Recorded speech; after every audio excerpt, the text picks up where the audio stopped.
How's it going, guys? Welcome back to another episode of RimWorld. Hope you guys have been enjoying the series so far. If you guys have, you guys know what to do. Smash the like button. If you haven't already, consider subscribing as it really helps out the channel. And if you have any questions, comments, or concerns for me, leave those down below. And with that, let's get into episode 1. So in episode 0, we just went over a lot of the basics of really what is RimWorld, how do you set up a good world, or rather, how do you set up a beginner world, right?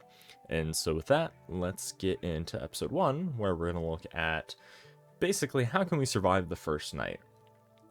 And also we're going to try to go over pretty much what all these tabs at the bottom are, and just kind of some of that as well. So with that, let's start looking at where we landed.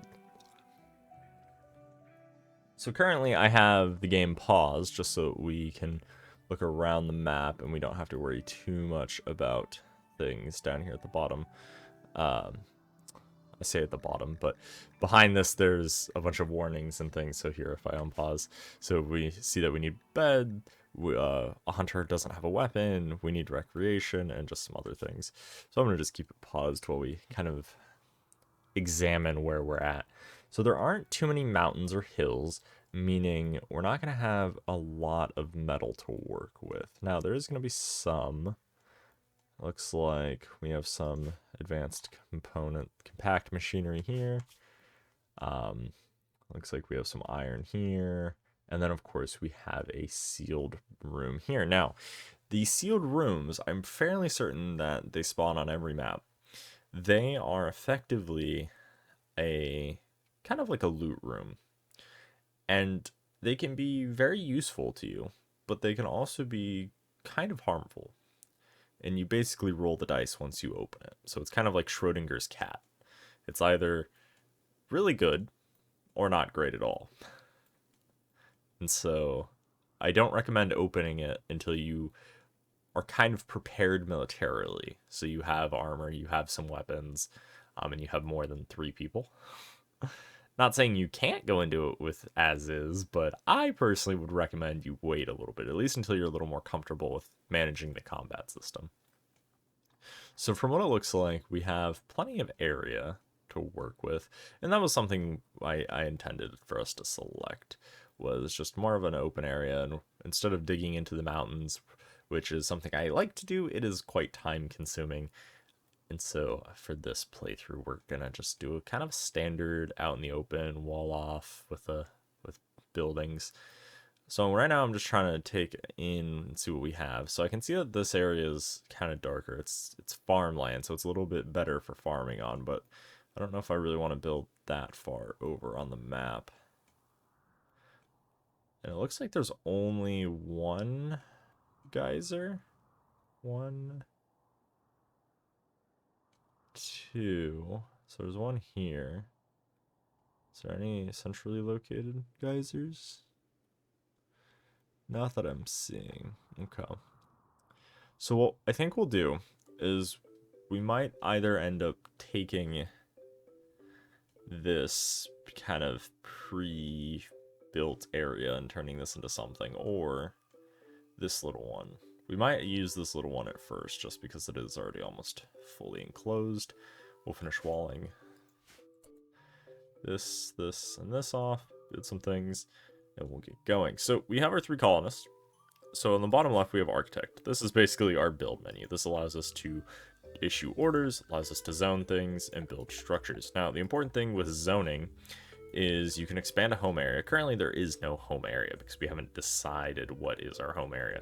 So I'm going to say, well, everything here is our home area, meaning that if a fire or something spawns, whether it's through lightning or something got caught on fire, they're going to extinguish it if it's in this blue area. Now, if it's outside of the blue area, they don't care. They're not going to defend it. It's not their home. Now, another thing is growing zones. We're going to need food. Now, we do have year-round growing on this map, so we don't have to worry too much about running the risk of not having food for the winter, but it is important for us to try to at least have food nonetheless. And I'm going to prepare as if we do have a winter that prevents us from having any food at all during that season. But because we have effectively year-round food, we won't have to worry too much, but I do want to just show you guys what the steps are going to be for us to kind of prepare as if we did have those limitations. Now, You want to optimally put it on the darker green, because those are going to be your most optimal growing areas. The lighter green here, which is pretty much most of the map, is going to be more so for not preferred growing, but obviously our better growing areas are kind of off and away from the center of where I would say we should be building, but I think for our purposes, I think we'll put some stuff to the east. Probably the north and the east. More so the east, because it looks more open.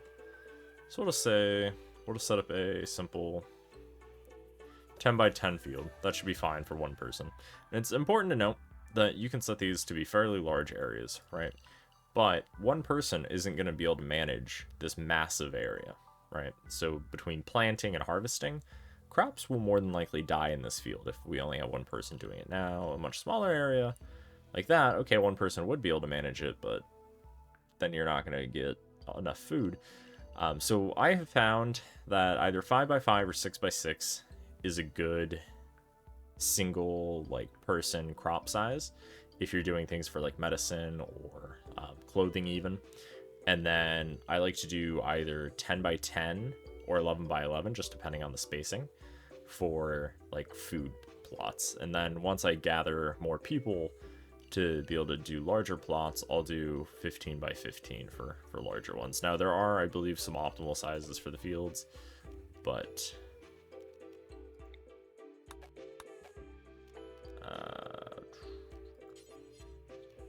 zones. But these are just the ones that I prefer to use. Of course, you use what sizes you find work for you and the spaces you're in, but just take note that the larger the size, the more farmers you'll need.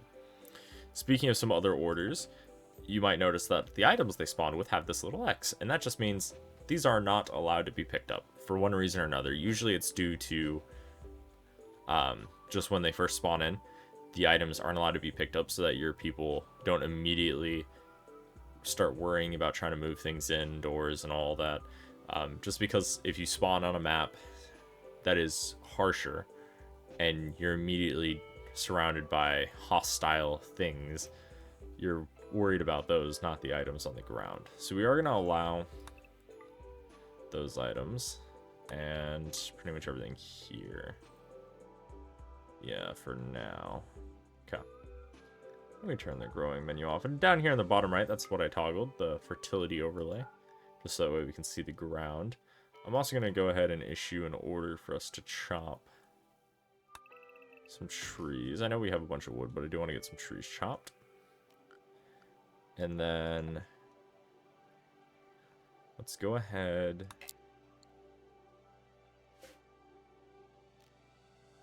We're going to go ahead and claim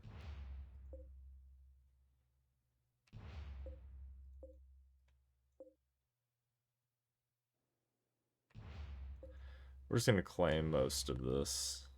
I'm pretty sure there's an order for it. Yeah, claim. And all that does is it just allows it for us to have access to it. So we are going to deconstruct these components. So we can open it up a little bit, and then architect, structure.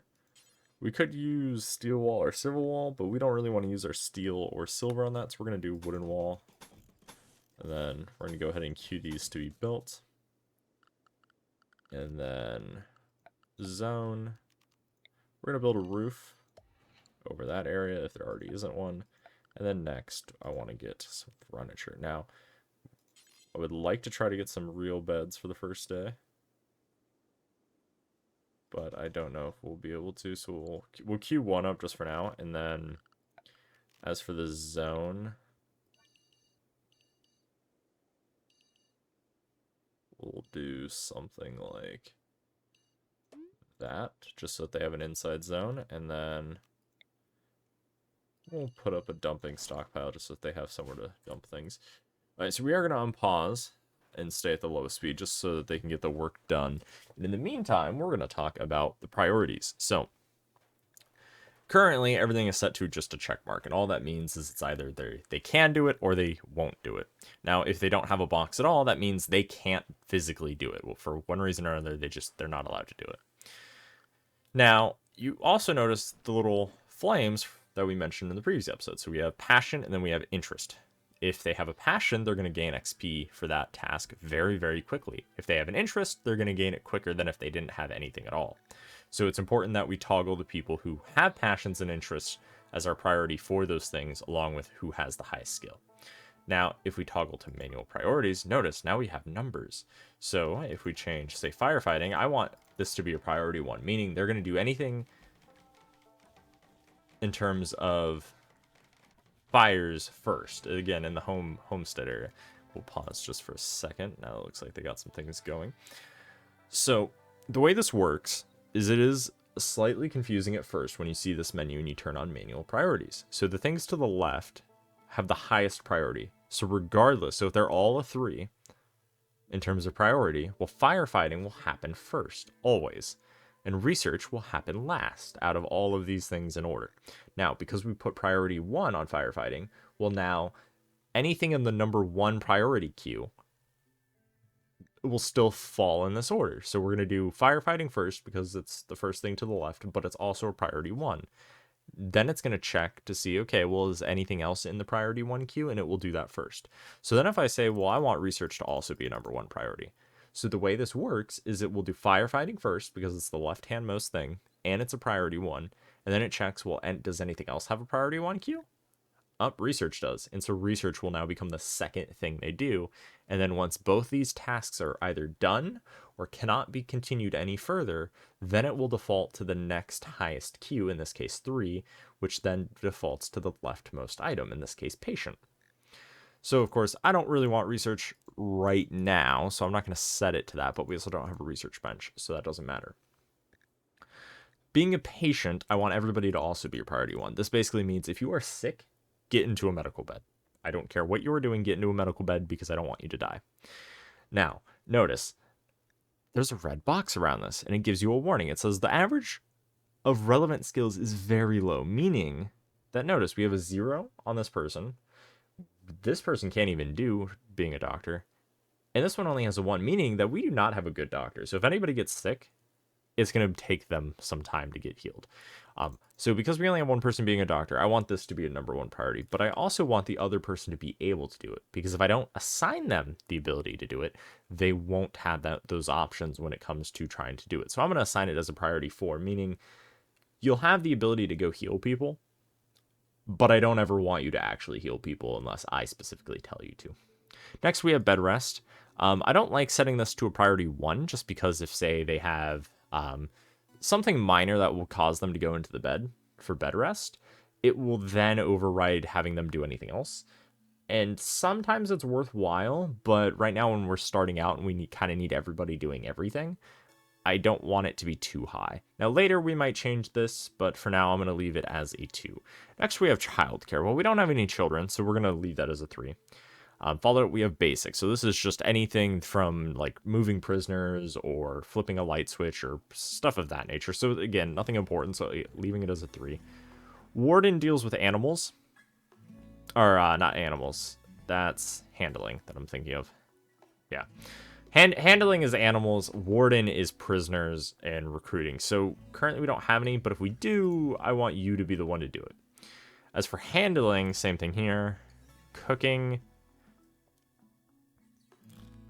Again, I'm going to assign it to be a 4. I don't expect this person to ever cook.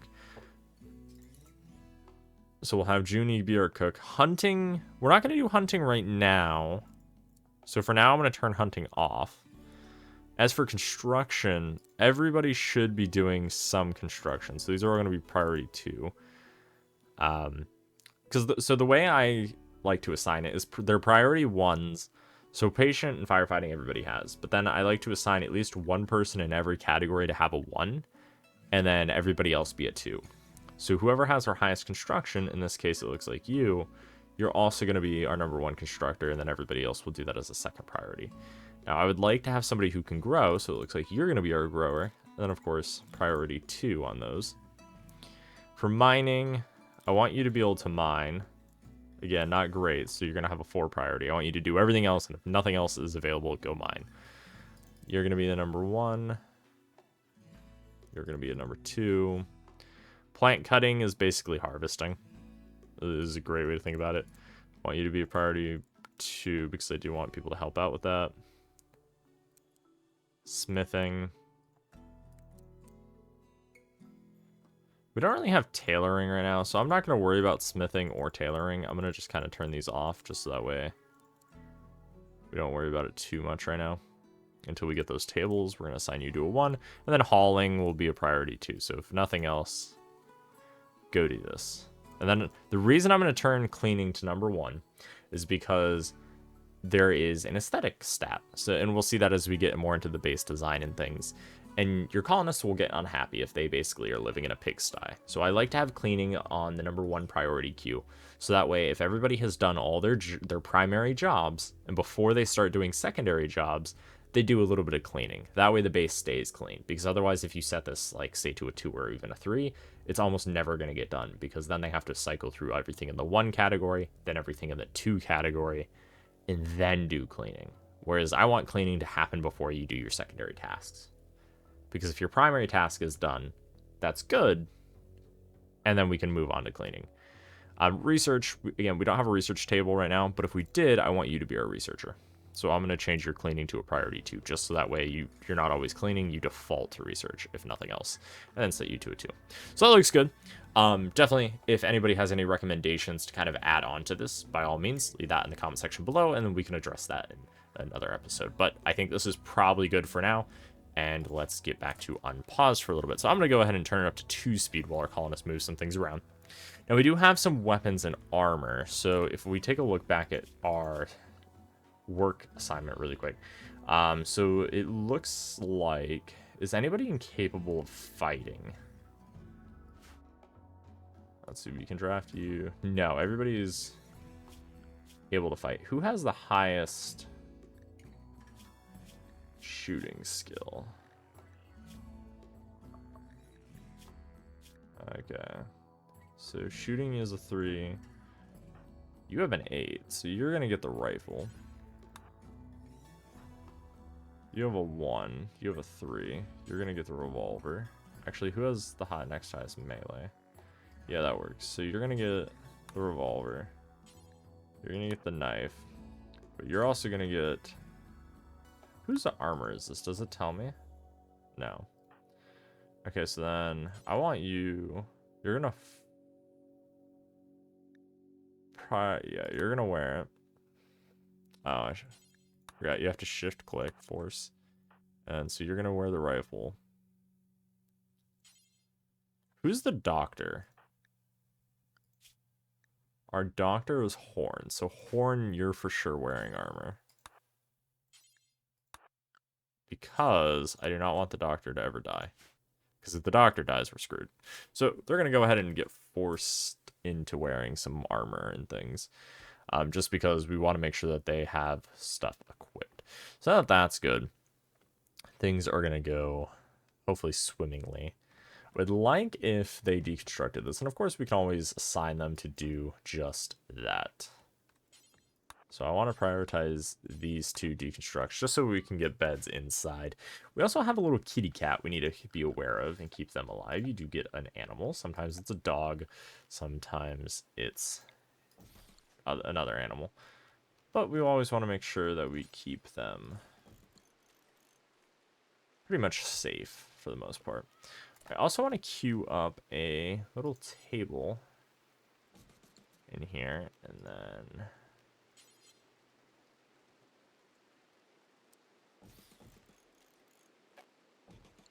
Okay, then we'll get 3 little chairs, just so that way we have enough of everything we're going to need. Now, if you leave things outside, they start to deteriorate. So we can see it's raining outside, it's deteriorating. Now, although the packaged survival meal doesn't expire, it slowly breaks down while it's outside. So it is important that you haul things inside. And then for this, our growing area, it's currently set to potatoes. Now, there is a discussion to be had about what is the best crop to grow.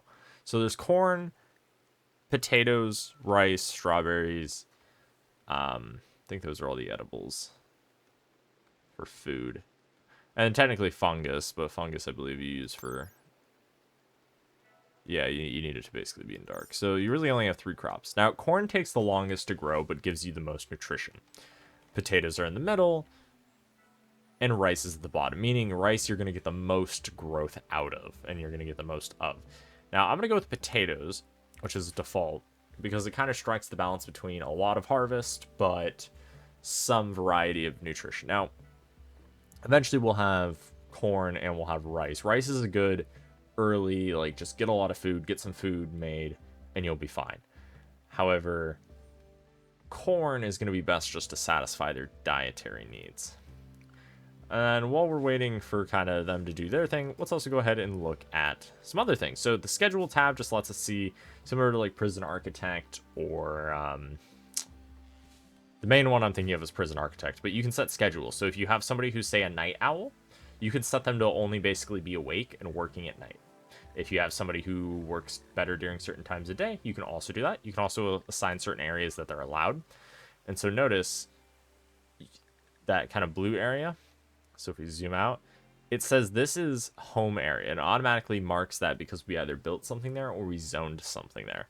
And so this all got defaulted as home area. Then we can also assign other areas. This is just so that way if you have a special area of your base you don't want particular like non-combat people to go to, you can always assign that. There's also assigning, so we can assign effectively what they're allowed to have. So if somebody has, say, they hate using chemicals, or say they only eat basic food, we can assign that here as well.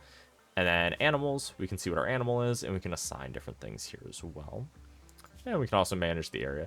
We can also see all the wildlife currently on the map. So if, for instance, we want to say, I want to hunt all the deer, you can assign that.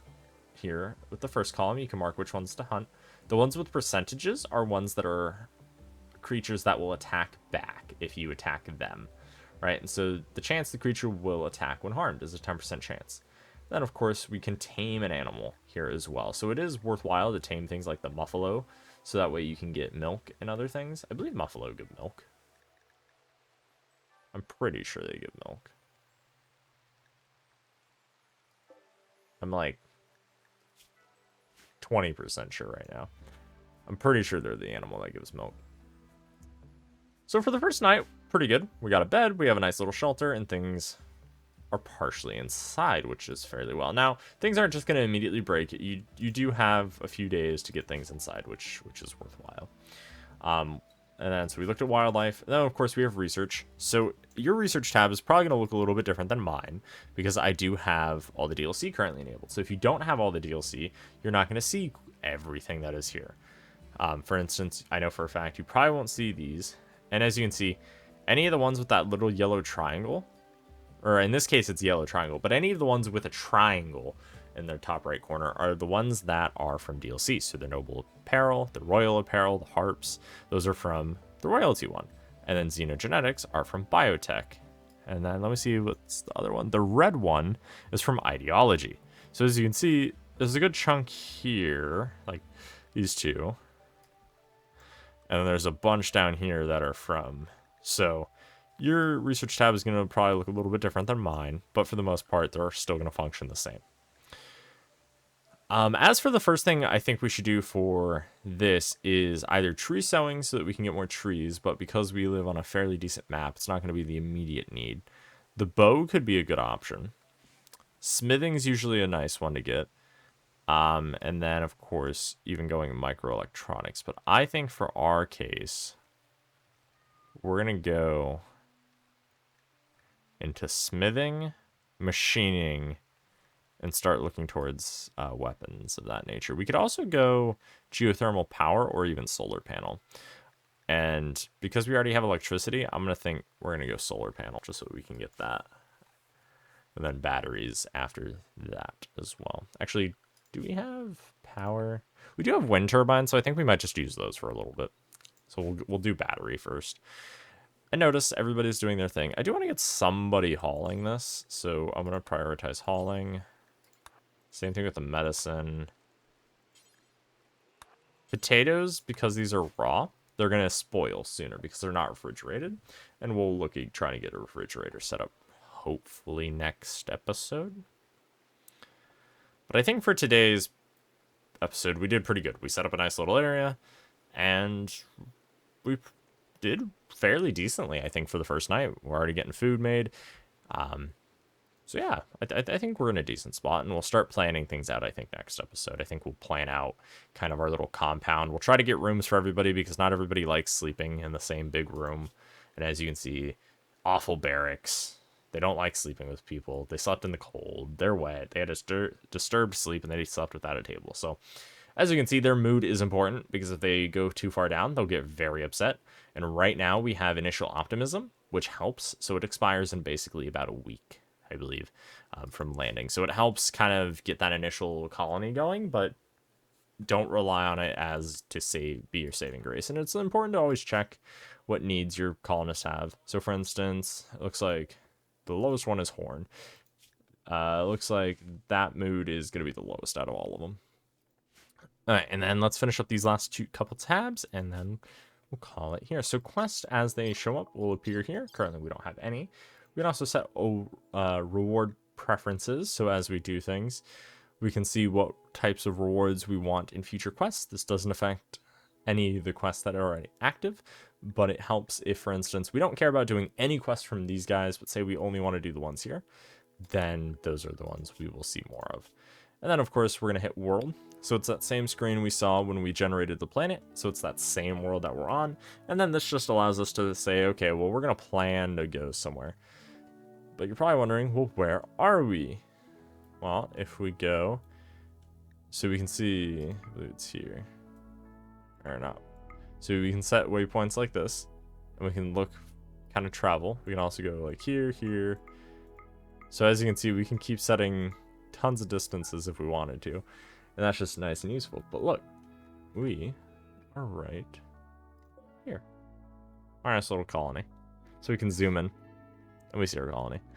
And then lastly, we have history. So as the game progresses, we can see how our colony has changed. So we can see any messages we've received. We can see any statistics we have.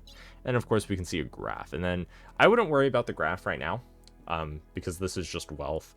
And this is how basically events and things will spawn and how raids will happen. And those are all sorts of things we'll talk about in future episodes. For your first playthrough, don't worry too much about this graph. It's more so when you're trying to get probably on your second playthrough and you're trying to figure out, okay, well, how can I maximize my growth? But of course, these are things we'll cover in a little bit more detail in a future episode. Well, and lastly, we have factions. These are all just the people in the area. So as you can see, most of them are hostile towards us. Some of them have a minus sign that just implies that they are hostile right now, but we might be able to improve that relationship at some point. But there's a good chance probably not. But notice, it tells you who they're an enemy of. So there's a chance that, say we work with the Coney up here. Well, notice, they're enemies of these guys. So it's going to piss these two people off more that we're siding with them. But now if we sided with these guys, well, look, purple is an enemy. So now purple is going to get mad at us, right? And so those are just little things to think about as you decide, well, I want to do quests and help out these people and who it pisses off. Then, of course, lastly, we have ideologies, but, well, religions, basically. These are things that tell you about all the different factions. Don't worry too much about these right now, just as a kind of cautionary tale of play your first playthrough, and if you're not playing with the ideology anyway, you pretty much can ignore this, because you can see what kind of what they have, and it also tells you kind of their narrative a little bit, and it tells you all the different things that they do. So it tells you what roles they have and effectively what religions there are. And you can, of course, set different appearances. So we could decide like hair, beard, tattoos, all those things. So we could say tribal, this one, male and female. Right, so then you can see how you can get specific facial tattoos and I don't know, just all sorts of different little appearances and how often certain things will show up. But again, none of this is stuff we're going to have to worry about. And then technically lastly is the menu, but that that we've already seen. And then in the bottom right is just a bunch of different overlays we can have, from temperature to categorized things. So for instance, if you prefer your stuff at the top left to be broken out how it is now, or if you prefer it to be in category form, which is probably something you'll see, this isn't a mod, this is just a built-in function. So if you prefer to have everything kind of condensed and then separated by menus like this, you can. I prefer to just see everything. It does get cluttered as you gain more stuff, so up to you how you prefer to play. Of course, there's mountains, fertility we've already seen, roofs, which help, and then some other just informational things. But other than that, that is going to be it for today. Hope you guys enjoyed. If you guys did, smash the like button. If you haven't already, consider subscribing. It helps out the channel. If you have any questions, comments, or concerns for me, leave those down below. And with that, I'll see you guys in the next one. Thanks for watching, guys. Have a good one. Peace out.